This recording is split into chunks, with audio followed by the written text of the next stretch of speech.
Hello guys, तो कैसे हैं आप लोग। स्वागत करता हूँ आपका हमारे यूट्यूब चैनल में। हमारी पाइथन की 29 वीडियो होने वाली है और आज की वीडियो में हम बात करने वाले हैं टाइप्स ऑफ आर्ग्यूमेंट की। तो टाइप ऑफ आर्ग्यूमेंट को समझने के लिए मैं क्या करूँगा, मैं एक पाइथन की नई फाइल को क्रिएट करूँगा। मैं क्या करूँगा, यहाँ पे लिखूँगा पाइथन 15.py।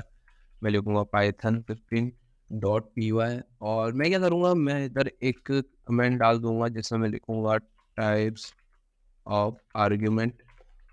मैं लिखूँगा टाइप्स ऑफ आर्ग्यूमेंट और यहाँ पर मैं एक फंक्शन क्रिएट करूँगा सम नाम से, जो सिंपली हमारा 2 नंबर्स को इनपुट लेगा और सिंपली हमारा सम को परफॉर्म करके देगा। मैं इसे लिखूँगा परफॉर्म सम और सिंपली हम प्रिंट कर दूँगा यहाँ पर a प्लस b को। और अगर मैं यहाँ पर इस फंक्शन को कॉल करके रन करूँ, हमारा ऐड नाम के फंक्शन में पास करूँ 5, 7 को, तो सिंपली हमारा जो भी फंक्शन है यहाँ पर 12 हमारा रिटर्न हो जाएगा। 7 + 5 12। तो यहाँ पर लास्ट वाली वीडियो में हमने बात करी थी आर्ग्यूमेंट्स और पैरामीटर के बारे में। मैं आपको रिकॉल करा देता हूँ आर्ग्यूमेंट्स और पैरामीटर क्या होते हैं।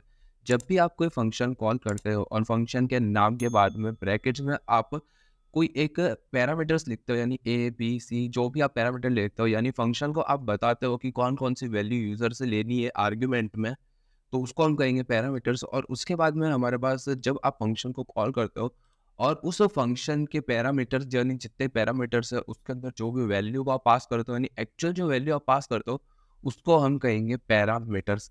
तो इसमें आपका क्या होता है, जब भी आप फंक्शन कॉल करते हो तो फंक्शन के जो पैरामीटर्स होता है उसको हम कहेंगे फॉर्मल आर्ग्यूमेंट, यानी ये पैरामीटर्स उस फंक्शन को चाहिए। और जब भी आप कोई फंक्शन को कॉल करते हो और उसमें जो पैरामीटर्स पास करते हो उसको हम कहेंगे एक्चुअल पैरामीटर्स। तो 2 टाइप का आर्ग्यूमेंट्स आपके पास हमारा होते हैं, फॉर्मल आर्ग्यूमेंट और होते हैं एक्चुअल आर्ग्यूमेंट्स। 2 टाइप के होते हैं। और उसके बाद एक्चुअल आर्ग्यूमेंट में आपके पास टोटल 4 टाइप्स होते हैं, पोजीशन, कीवर्ड, लेंथ और आर्ग्यूमेंट्स। तो सबसे पहले मैं बात करता हूँ पोजीशन की। तो पोजीशन का मतलब क्या होता है कि पोजीशन मतलब रिस्पेक्टिव प्लेस आर्ग्यूमेंट्स की। जैसे कि मैं बात करूँ, मैं अभी इसको कमेंट आउट कर दूंगा। मैं क्या करूँगा, इसको कमेंट आउट कर दूंगा और यहाँ पर मैं एक नया फंक्शन क्रिएट करूँगा। डेफ पर्सन नाम से एक फंक्शन क्रिएट करूँगा जिसमें हमारे पास होगा फंक्शन वो पर्सन का नेम और उसकी एज। तो मैं इधर फंक्शन का नेम और एज लिख के सिंपली अगर मैं यहाँ पर प्रिंट कराना चाहता हूँ, प्रिंट करूँगा name comma age. Name comma age मैं यहाँ पर प्रिंट करता हूँ। और अगर मैं इस फंक्शन को कॉल करूँ, मैं लिखूँगा पर्सन और नेम के अंदर मैं मेरा नाम पास कर देता हूँ, लिखता हूँ मोहित। और एज के अंदर मैं पास कर देता हूँ 22, जो कि हमारी एज है। और अगर मैं इस प्रोग्राम को रन करूँ तो यहाँ पर आप देखिए बिना किसी एरर के हमारा यहाँ पर प्रोग्राम रन हो गया है। लेकिन ये तो हमारा हो गया करंट सिनेरियो जिसमें हमको पता है कि फंक्शन क्या है, फंक्शन के अंदर कितने आर्ग्यूमेंट्स अपन को पास करने हैं और कौन सी प्लेस पे कौन सा आर्ग्यूमेंट पास करना है। यानी जब हम फर्स्ट आर्ग्यूमेंट हम जब भी फंक्शन को कॉल करेंगे, फर्स्ट आर्ग्यूमेंट देंगे तो वो नेम के अंदर उसकी वैल्यू एंटर हो जाएगी और जो सेकंड आर्ग्यूमेंट है उसकी वैल्यू एज के अंदर एंटर हो जाएगी, असाइन हो जाएगी। तो ये हमको पता था। लेकिन जब आप एक कॉम्प्लेक्स प्रोजेक्ट के साथ काम करोगे तब आपको नहीं पता होगा कि कौन-कौन सा आर्ग्यूमेंट, कितना आर्ग्यूमेंट, जो फंक्शन आप यूज़ कर रहे हो, कॉल कर रहे हो, उसमें कितना आर्ग्यूमेंट है, कौन-सी प्लेस पे कौन-सा आर्ग्यूमेंट रखना है। तो ये बात होगी पोज़ीशन की। यानी जब आपको ये सिनेरियो हो गया पोज़ीशन का, यानी जब आपको पता है कौन-सी प्लेस पे कौन-सा आर्ग्यूमेंट करना है, तो ये हो गया एक्चुअल आर्ग्यूमेंट पोज़ीशन। यानी आपको पोज़ीशन पता है और आपने सिंपली वो आर्ग्यूमेंट प्लेस कर दिए। लेकिन आप एक एक सिनेरियो लीजिए, जब आपको इस फंक्शन के बारे में नहीं पता और आपको नहीं पता कि पोजीशन क्या है आर्ग्यूमेंट्स की। जैसे कि अगर यहाँ पर नेम पहले होता और एज बाद में होती, लेकिन मैंने यहाँ पर नेम एज पहले भेज दिया होता और नेम अगर बाद में भेजा होता, जैसे कि मैं लिखता हूँ मोहित, अगर मैं बाद में भेजूँ और एज पहले भेज दूँ, तो सिंपली ये अभी भी ये प्रोग्राम रन हो जाएगा। 22 और मोहित यहाँ पे प्रिंट हो जाएगा। लेकिन वो क्या होता अगर यहाँ पर जो एज है उसके साथ एक ऑपरेशन परफॉर्म होता, जैसे कि एज -5 ऑपरेशन परफॉर्म हो रहा होता। तो अब क्या होगा, अब मैं इस प्रोग्राम को रन करूँ तो यहाँ पर आप देखिए हमारी एक एरर आ चुकी है। और वो एरर क्या है, अनसपोर्टेड ऑपरेंड टाइम स्ट्रिंग और इंटीजर की हमारी एक एरर आ चुकी है। तो इसको रिज़ॉल्व करने के लिए हमारे पास एक्चुअल आर्ग्यूमेंट का सेकंड वाला टाइप जो है हमारा कीवर्ड आर्ग्यूमेंट। तो कीवर्ड आर्ग्यूमेंट क्या कहता है, जब भी आपको पता नहीं हो कि आपका जो फंक्शन है, जिस फंक्शन को आप कॉल कर रहे हो, उस फंक्शन में कौन-कौन सी वैल्यू किस पोज़ीशन पे असाइन है, लेकिन आपको पता है कि कौन-कौन सी वैल्यू आपको पास करनी है। आपको पता है कि आपको नेम और एज पास करना है यूज़र का। तो इसके लिए हमारे पास आता है कीवर्ड आर्ग्यूमेंट, जिसमें आपका कीवर्ड पहले से डिसाइड कर दे। तो आप लिखना है एज इज इक्वल्स टू 22, यानी तो यहाँ पर मैंने लिख दिया एज इज इक्वल्स टू 22 और नेम इज इक्वल्स टू मोहित। तो ये आर्ग्यूमेंट क्या करेगा, यानी हमारा कीवर्ड वाला आर्ग्यूमेंट क्या करेगा कि यूजर यानी आपके फंक्शन को बताएगा कि इररिस्पेक्टिव ऑफ पोजीशन, यानी एज की पोजीशन कहीं पर भी हो, हमको यानी जब भी आप फंक्शन को कॉल करके एज इक्वल टू 22 पास करोगे, तो आपका सिंपली वो फंक्शन एज की पोजीशन किधर भी हो, एज के अंदर 22 ही असाइन करेगा और नेम के अंदर मोहित ही असाइन करेगा। अगर मैं आपको वापस इसको रन करवा रहा हूँ, मैं करूँगा इसको रन करूँगा कॉल, तो यहाँ पर आप देखिए हमारा मोहित और 22 माइनस 17 हमारा 517 हमारा यहाँ पर प्रिंट हो चुका है सक्सेसफुली। तो इस तरीके से हमारा कीवर्ड एक्चुअल आर्ग्यूमेंट काम करता है। नेक्स्ट हमारे पास आता है default actual argument. Default actual argument क्या करता है, default actual argument default value को असाइन करता है।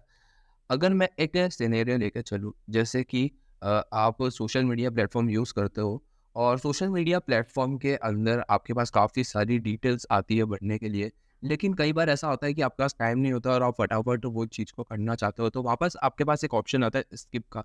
लेकिन डेटा को बिना एंटर करे कोई एप्लीकेशन सही तरीके से काम नहीं करेगी। जैसे कि अगर मैं एक एप्लीकेशन यूज़ कर रहा हूँ, जिसमें मेरे को यूज़र का नेम और एज चाहिए और यूज़र एज वाला जो ऑप्शन है उसको स्किप करना चाहता है, तो सिंपली मेरे को उस ऐप को एक डिफ़ॉल्ट कंडीशन देनी पड़ेगी।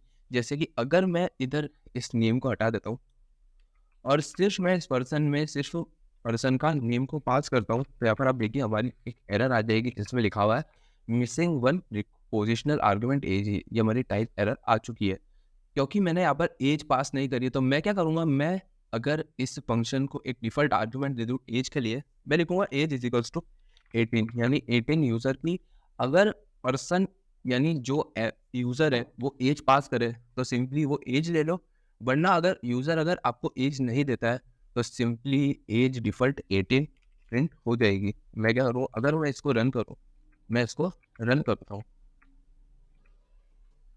और यहाँ पर आप देखिए मैंने जब ये फंक्शन को कॉल किया तो सिर्फ मैंने यहाँ पर मोहित को ही पास किया था as a argument, actual argument. लेकिन जो हमारा डिफ़ॉल्ट आर्ग्यूमेंट 18 है वो फंक्शन ने खुद ही ले लिया है, असाइन कर लिया है एज के अंदर। और अगर मैं पर्सन के साथ में कोई नंबर पास करूँ, जैसे कि मैंने पास किया 24, तो सिंपली हमारा जो डिफ़ॉल्ट आर्ग्यूमेंट है वो ओवर आउट हो जाएगा और 24 फंक्शन यहाँ पर प्रिंट कर देगा। तो इस तरीके से हमारा डिफ़ॉल्ट आर्ग्यूमेंट, तो हमने अभी तक 3 आर्ग्यूमेंट के बारे में देख लिया। सबसे पहले हमने देखा था पोजीशन आर्ग्यूमेंट, सेकंड हमने देखा था कीवर्ड आर्ग्यूमेंट, थर्ड हमने देख लिया है default argument. Last and final हमारे पास होता है आर्ग्यूमेंट्स वाला, जो आपके सबसे ज़्यादा काम आने वाला और जो सबसे ज़्यादा इम्पोर्टेंट भी है। ये तीनों तो एकदम बेसिक चीज़ थी जो आपको पता होनी ही चाहिए, लेकिन ये जो चीज़ है उसमें आपका प्रैक्टिस होकर मास्टर होना बहुत ज़्यादा ज़रूरी है। तो आर्ग्यूमेंट एक्चुअल आर्ग्यूमेंट को समझाने के लिए मैं अभी एक वापस इसी ऊपर वाले एग्जाम्पल को लेके चलता हूँ। मैं वापस इस ऊपर वाले एग्जाम्पल को अनकमेंट करूँगा और यहाँ पर आप देखिए हमारे पास मैंने एक फंक्शन क्रिएट करा जो सिंपली एडिशन को परफॉर्म कर रहा है, यानी प्रिंट कर रहा है ए डेफ एड प्रिंट कर रहा है ए प्लस बी को। तो यहाँ पर आप देखिए कभी भी एडिशन आप परफॉर्म करेंगे तो ज़रूरी नहीं है एडिशन से 2 नंबर का हो सकता है यूज़र 3, 4, 5 जितने यूज़र चाहे उस उतने नंबर का यहाँ पे एडिशन परफॉर्म होना चाहिए, तो ही आपका जो प्रोग्राम है वो सही तरीके से काम करेगा, यानी एक वैलिड अच्छा प्रोग्राम कहलाएगा। जैसे कि अगर मैं पाइथन के भी इनबिल्ट सम फंक्शन की बात करूँ तो उसमें ऐसा नहीं होता कि आप सिर्फ एक वैल्यू यूज़र को दे रहे हो, एक वैल्यू पास कर रहे हो, यानी सिर्फ 2 वैल्यू के बीच ही वो एडिशन परफॉर्म करता है। आप उसमें कितनी भी वैल्यू डालो वो एडिशन आपका परफॉर्म करेगा। जैसे कि अगर मैं यहाँ पर एक def F A is equals to B लिखा है, तो मैं क्या चाहता हूँ, मैं ज़्यादा ऑपरेंड के बीच एडिशन को परफॉर्म करना चाहता हूँ। मैं करूँगा 5, 8, 9 और अगर मैं वापस इस प्रोग्राम को रन करूँ तो अब क्या होगा कि यहाँ पर हमारी एरर आ जाएगी और ये हमारी होगी पोजिशनल आर्ग्यूमेंट की एरर, क्योंकि हमने फंक्शन को बताया कि सिर्फ 2 पैरामीटर लेने हैं लेकिन एक्चुअल आर्ग्यूमेंट्स हम पास कर रहे हैं 4। तो इसको रिज़ॉल्व करने के लिए आपको क्या करना है, फर्स्ट पैरामीटर आप जो देना चाहो दे सकते हो। सेकंड पैरामीटर में आपको सिंपली वेरिएबल के आगे स्टार लगा देना है। अब वेरिएबल के आगे स्टार लगाने से क्या होगा कि अगर मैं आपको ए प्लस बी को यहाँ पे प्रिंट करके बताऊँ, मैं करूँगा ए प्लस बी को प्रिंट करूँ और तो यहाँ पर आप देखिए कि फर्स्ट आर्ग्यूमेंट फंक्शन ने जो हमारी फर्स्ट वैल्यू थी 5 उसको ले लिया और उसके बाद की जितनी भी वैल्यू है उसको एक टपल के अंदर स्टोर करा देना। मैं आपको टाइप चेक कर बताऊँ, मैं लिखूँगा टाइप ऑफ मैं लिखूँगा टाइप ऑफ बी। अगर मैं आपको चेक करके बताऊँ, फिर आप देखिए यहाँ पर हमारे टाइप ऑफ बी टपल यहाँ पर आ रहा है। तो ये क्यों हुआ?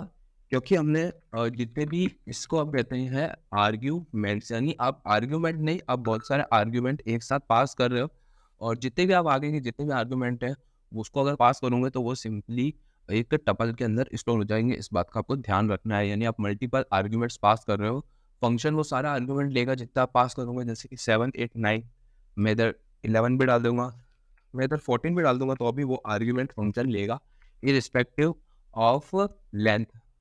और अगर मैं अब वापस यहाँ पर सम परफॉर्म करके बताऊँ आपको, मैं क्या करूँगा, प्रिंट करूँगा ए प्लस बी को।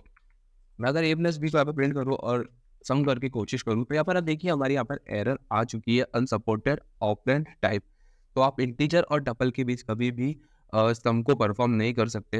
यहाँ पर इस केस के अंदर आपको अगर सम को परफॉर्म करना है, तो आपको क्या करना पड़ेगा, आपको यहाँ पर एक सी वेरिएबल लिखना पड़ेगा। सी के अंदर बी की वैल्यू को स्टोर करानी पड़ेगी, और सिंपली आपको इटरेशन करना पड़ेगा आपके टपल के अंदर फॉर आई इन बी, और सी की वैल्यू को आप इंक्रीमेंट करते जाइए, सी इज इक्वल्स टू आई। और सिंपली अगर मैं यहाँ पर आई की सी की वैल्यू को प्रिंट करूँ, तो यहाँ पर आपको जितने भी आपके नंबर है उनका यहाँ पर सम मिल जाएगा। और यहाँ पर आप देखिए हमारा टोटल सम हो रहा है 54।